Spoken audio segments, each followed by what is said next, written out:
জুলাই শহীদ দিবস উপলক্ষে আগামীকাল রাষ্ট্রীয়ভাবে শোক পালনের সিদ্ধান্ত নিয়েছে সরকার।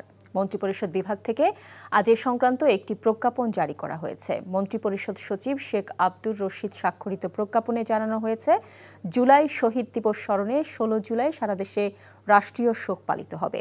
এদিন দেশের সকল সরকারি, আধা সরকারি, স্বায়ত্তশাসিত শিক্ষা প্রতিষ্ঠান সহ সকল সরকারি বেসরকারি ভবন এবং বিদেশে অবস্থিত দেশের মিশনগুলোতে জাতীয় পতাকা অর্ধনমিত থাকবে।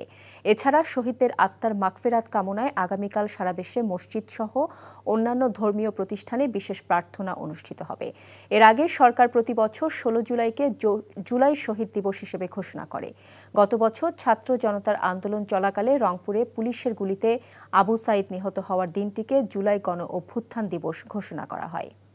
জুলাই শহীদ দিবস উপলক্ষে আজ রাষ্ট্রীয় শোক পালনের সিদ্ধান্ত নিয়েছে সরকার। মঙ্গলবার সন্ধ্যায় এ সংক্রান্ত প্রজ্ঞাপন জারি করে মন্ত্রিপরিষদ বিভাগ। প্রজ্ঞাপনে বলা হয়, সরকার সিদ্ধান্ত নিয়েছে যে জুলাই শহীদ দিবস উপলক্ষে আজ রাষ্ট্রীয়ভাবে শোক পালন করা হবে।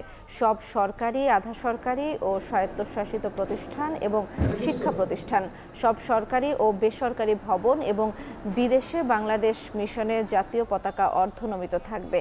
পাশাপাশি সারা দেশের সব মসজিদ ও অন্যান্য ধর্মীয় প্রতিষ্ঠানে শহীদদের আত্মার শান্তি কামনায় বিশেষ প্রার্থনার আয়োজন করা হয়েছে।